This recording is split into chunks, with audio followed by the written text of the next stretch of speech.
En el amparo directo, la fase inicial tiene similitudes en lo que revisamos en la clase pasada. Una vez que la autoridad responsable, recuerda que el amparo directo se promueve ante la autoridad responsable en el plazo de 15 días, contados a partir de que surte efectos la notificación del acto reclamado, la autoridad responsable tiene que realizar diversas actividades en el plazo de 5 días, que es certificar la demanda, es decir, cuándo se presentó, los días inhábiles que mediaron entre el dictado del acto reclamado y la promoción de la misma, emplazar al tercero interesado, rendir su informe justificado, adjuntar las constancias que le den sustento a este informe y remitir todo este documento y sus anexos a el Tribunal Colegiado de Circuito de su jurisdicción a través de la Oficina de Correspondencia Común.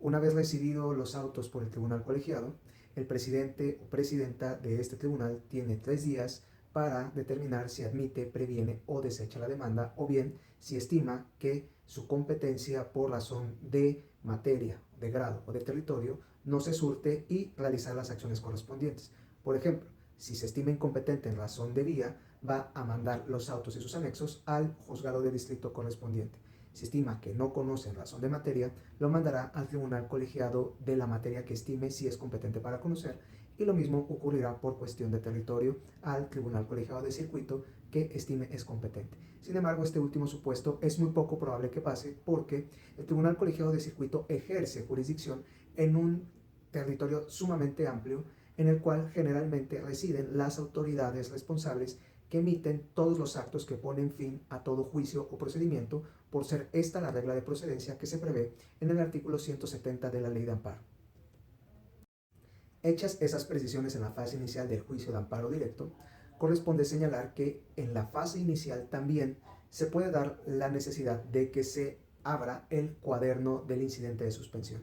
La suspensión en el amparo es una medida cautelar y que, acorde a la teoría que regula a estas cuestiones accesorias a los juicios principales, tiene que cubrir con varios requisitos. La primera es que tiene que estar precedida de una solicitud de la parte interesada en obtener una medida cautelar. La finalidad de la medida cautelar, así como ocurre con la suspensión, es mantener la materia del juicio hasta en tanto se resuelva en lo principal. En el caso del juicio de amparo, la suspensión tiene la virtud de suspender los efectos del acto reclamado e incluso garantizar una tutela anticipada si se satisface la apariencia del buen derecho. Para ello, en la demanda se tiene que solicitar la suspensión del acto reclamado y en amparo indirecto es la única vía donde se apertura o se abre el incidente de suspensión por cuerda separada. Cuerda separada significa que en este incidente únicamente se van a ventilar cuestiones relativas a esta medida cautelar.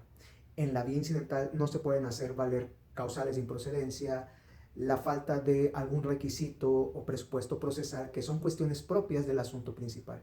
Repito, únicamente se tienen que hacer valer cuestiones vinculadas a la medida suspensional. Entonces, una vez que se solicita la medida suspensional, la parte quejosa tiene que, además, pedir, si así es su deseo, que las constancias que sirven para sustentar su pretensión en la demanda de amparo principal se certifiquen y se agreguen como duplicado al incidente de suspensión, o bien proporcionar las mismas para que éstas se glosen al cuaderno incidental. Una vez hecho esto, la autoridad jurisdiccional de amparo tiene que abrir el incidente mediante el auto inicial, en donde va a analizar con base en un estándar probatorio bajo y acorde a las pruebas que remita la parte que pide la suspensión, si concede o no la suspensión provisional. Esta suspensión provisional tiene una virtud, que en caso de que tú demuestres aparentemente y con un indicio muy bajo que te asiste razón en tu pretensión de suspender el acto, generalmente el juez de la causa va a suspender el acto reclamado. La concesión de la suspensión provisional se puede impugnar con el recurso de queja previsto en el artículo 97 y este se tiene que interponer en el plazo de 2 días y se resuelve en 48 horas hábiles. Una virtud importante a destacar en el auto por el que se inicia el incidente de suspensión es que en este se ordena a las autoridades responsables a que rindan su informe previo. En su informe previo únicamente se van a limitar a señalar si es cierto o no es cierto el acto reclamado por el cual se solicita la medida suspensional. Asimismo, tienen 48 horas para rendir este informe previo. De no rendirse, se presumirá como cierto. Y una cuestión muy importante: la audiencia incidental, que es donde se resuelve sobre la suspensión definitiva, nunca será objeto de paralización ante la falta de los informes previos. Lo que ocurre en la práctica es que se celebra una audiencia incidental por cuanto hacen las autoridades que fueron debidamente notificadas y que rindieron o no su informe previo. Y por las que aún no han tenido oportunidad de ser notificadas, estas se tendrán por revisadas en las manifestaciones de su informe previo en una audiencia incidental posterior. Tipos de suspensión. Existe la suspensión de plano, que se concede automáticamente sin necesidad de solicitud para que se abra el incidente de suspensión. Procede cuando hay actos que afectan la vida, implican desaparición forzada, atentan contra la integridad personal o por los prohibidos por el artículo 22 constitucional. El juez la dicta de inmediato y sin que medie solicitud de parte. La apertura oficiosa del incidente de suspensión se verifica cuando, a pesar de que no haya una petición expresa de la parte quejosa, el juez de distrito estará obligado a iniciarlo cuando se trate de actos reclamados vinculados al proceso de extradición, o bien cuando se trate de actos que, de ejecutarse, implicarían una afectación irreparable en la esfera de la persona solicitante. Fuera de estos casos, la suspensión se le conoce como petición de parte y tiene dos requisitos aparentemente nada más, que es que la solicite la persona quejosa y que no se contravengan disposiciones de orden público ni al interés social. Sin embargo, para proveer correctamente sobre la suspensión del acto reclamado, deben seguirse una serie de pasos o gradas correctamente ordenadas y delimitadas en la ley de amparo, que te explico en esta jurisprudencia, como también ya lo hice en un video de TikTok, donde te explico cuáles son las fases o gradas que, sin alterarse en su orden, te garantizan a ti un correcto estudio y el proveído o concesión de la medida suspensional.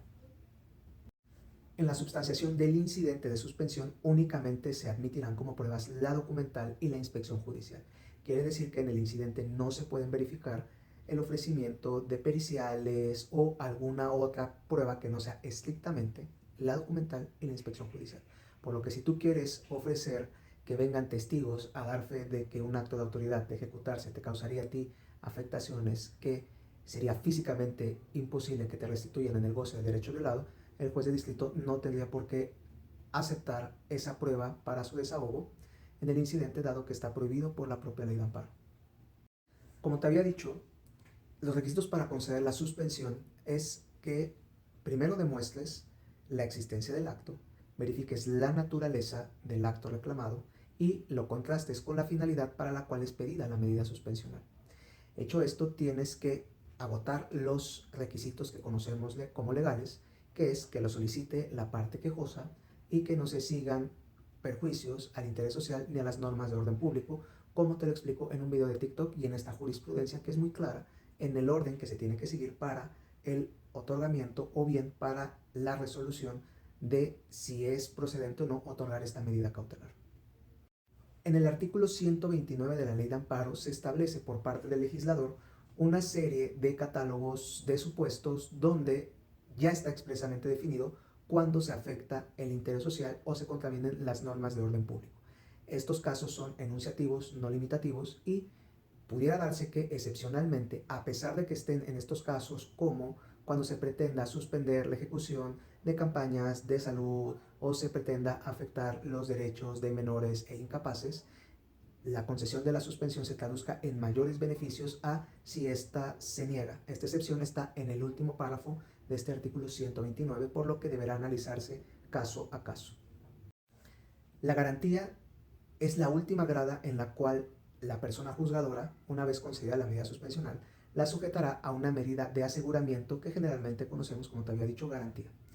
Esto sirve para que garantices los posibles daños y perjuicios que puedas causar a la persona tercera interesada con la paralización del acto. Es muy importante que entiendas que estos daños y perjuicios en el cálculo de la garantía se hacen de manera preliminar y se pueden actualizar o causar tiempo después de que tú seas beneficiado con el otorgamiento de la suspensión. En otras palabras, puede darse que en el transcurso del tiempo tú,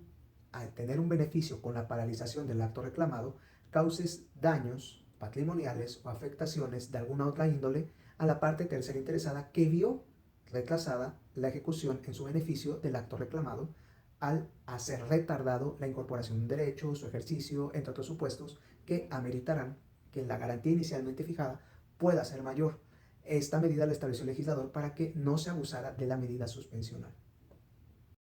En la clase pasada vimos los actos positivos, negativos y omisivos. Es importante que lo tengas presente porque los efectos de la suspensión dependerán del tipo de acto de que se trate. Un acto positivo paralizará la ejecución y ordenará que las cosas se mantengan en el estado que se encuentran. Actos negativos pueden obligar a la autoridad a actuar únicamente cuando se trate de efectos restitutorios. Es muy importante que tengas en cuenta que la sola naturaleza del acto, ya sea negativa o omisiva, no implica por sí misma que la suspensión deba ser negada, pues puede darse el caso que estés ante un acto que sí amerite una tutela anticipada de derechos, como por ejemplo fue la negativa a vacunar a los menores de edad durante la contingencia sanitaria para que los infantes pudieran ser vacunados contra el virus de el SARS-CoV-2. Es muy importante que revises la reforma a la Ley de Amparo de 2025 tratándose de la suspensión en actos donde pidas que se paralicen cuestiones relacionadas con la determinación y liquidación de créditos fiscales. Porque una cuestión relevante es que la suspensión podrá otorgarse discrecionalmente. Quiere decir que otorga al juez de distrito una facultad potestativa de decidir en qué casos sí y en qué casos no. Siempre todo sujeto a que garantices el interés fiscal, que no es otra cosa más que otorgues garantía bastante y suficiente para que el fisco, o léase el Estado, no resienta una afectación durante el tiempo que dure la paralización del acto reclamado. Contra la resolución que otorgue, niegue o consideres que el monto de la garantía fijada es excesivo, procede el recurso de revisión que deberá interponerse dentro de los 10 días siguientes a que causó efectos la notificación del otorgamiento de la medida suspensional. Este recurso lo conocerá el Tribunal Colegiado de Circuito que ejerza jurisdicción en el mismo territorio y materia del juez de distrito que dictó la medida cautelar. En este supuesto, el Tribunal Colegiado contará con 90 días para resolver este recurso.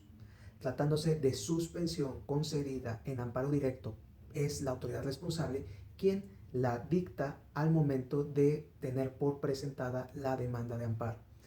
Contra este tipo de suspensiones y su otorgamiento procede el recurso de queja, del que también conocerá el Tribunal Colegiado de Circuito, que conoce del juicio de amparo directo.